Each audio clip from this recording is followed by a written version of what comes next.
Welcome to our tutorial video on size and level adaptive Markov chain Monte Carlo. This is work by Junan Zhu, myself, and Marco Duarte.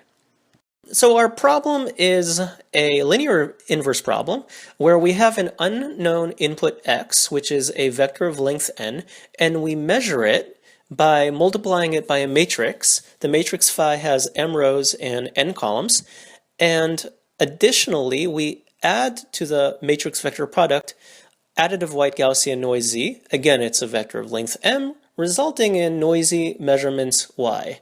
And our goal is to reconstruct the input signal x given the noisy measurements y and the measurement matrix phi. Prior art assumes that the signal x is sparse or compressible. If we have statistical knowledge about x, then we can achieve the optimal reconstruction quality, which has been characterized using information theoretic tools. Actually, some existing algorithms can also learn parameters that characterize the input statistics as long as the model that these parameters relate to is available. And the motivation for our problem is that, first of all, signals might actually be non-sparse, and further, such prior knowledge about the input statistics may not always be available, and even if it is, maybe it's inaccurate. So what we really want to do is to build an algorithm that is agnostic to the input statistics of x while achieving favorable reconstruction quality. So how can we actually do that?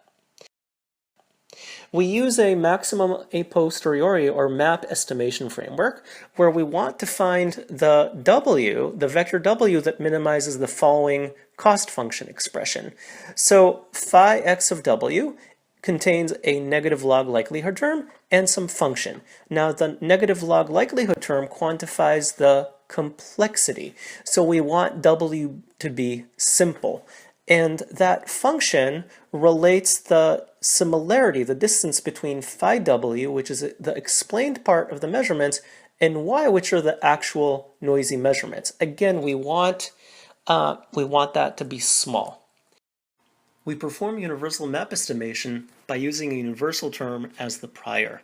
Specifically, we use a universal prior by reasoning, which is related to HQ of W, the coding length of a universal compressor, which is a data compression algorithm that doesn't need to know the input statistics. This map estimation framework yields W map that offers an optimal trade-off between the universal coding length and the similarity function. That said, there could still be problems with W being continuous valued, and we work around those problems by quantizing or discretizing W. We optimize the cost function with Markov chain Monte Carlo, or MCMC. This is a random iterative algorithm that mimics a heat bath being cooled down in statistical physics. In each iteration, we process a single entry of W with a Gibbs sampler. The Gibbs sampler allows to change that entry's value. A super iteration is comprised of n iterations. We process all the different entries of W with a Gibbs sampler. So let's consider some challenges and solutions with this procedure. If we represent a bunch of samples, blue circles, on a line, and then we quantize them by having these black markers, then we only get, in this case, 4 different levels, and we're going to have a lot of quantization error. Now, we could hypothetically add more levels, have a lot of quantization levels, but no, actually, that's not such a good idea because having more levels would make it harder for the MCMC algorithm to converge. It would be really, really slow. So what we've actually suggested to do instead is a level adaptive approach, where the level adaptive approach adjusts the locations of the levels to minimally reduce the quantization error.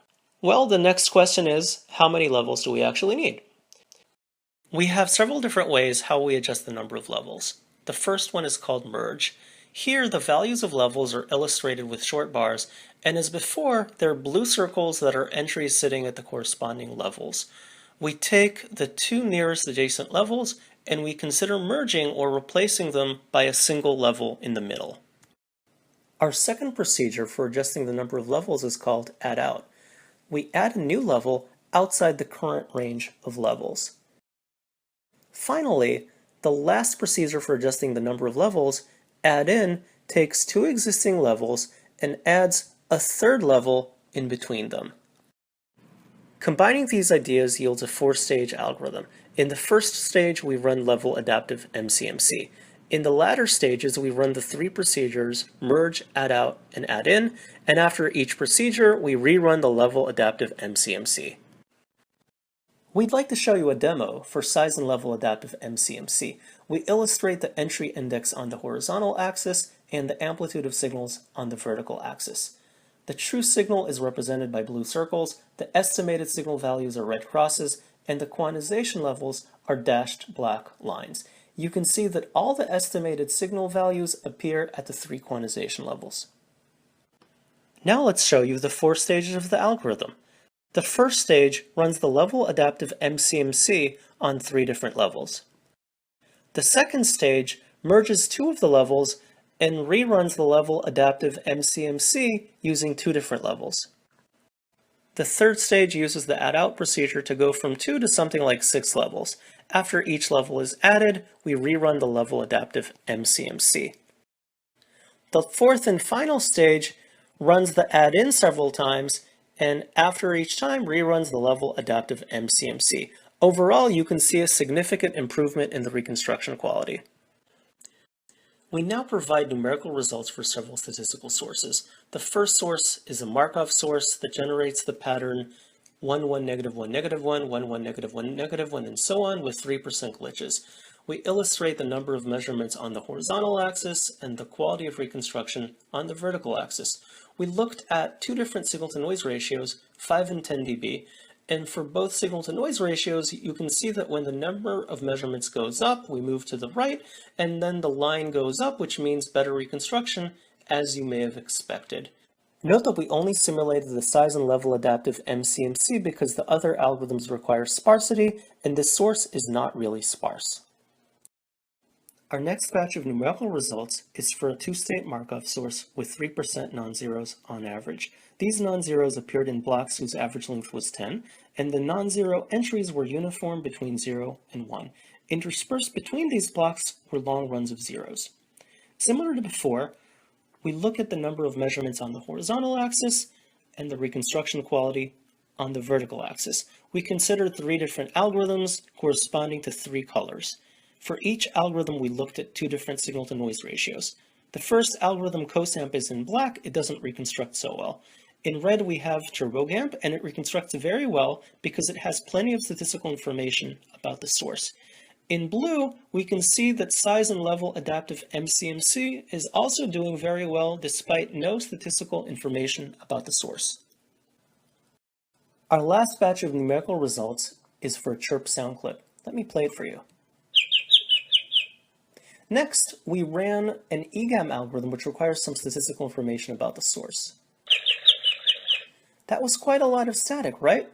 So instead we ran size and level adaptive MCMC, and we see that the quality of the audio is a lot better, probably because size and level adaptive MCMC uses a much more robust statistical model. Let me offer some concluding remarks. Size and level adaptive MCMC doesn't need to know the input statistics. Instead, it utilizes the map framework to find a good trade-off between low complexity and explaining the noisy measurements well. This results in very good reconstruction quality. On the other hand, reducing the runtime is an ongoing concern.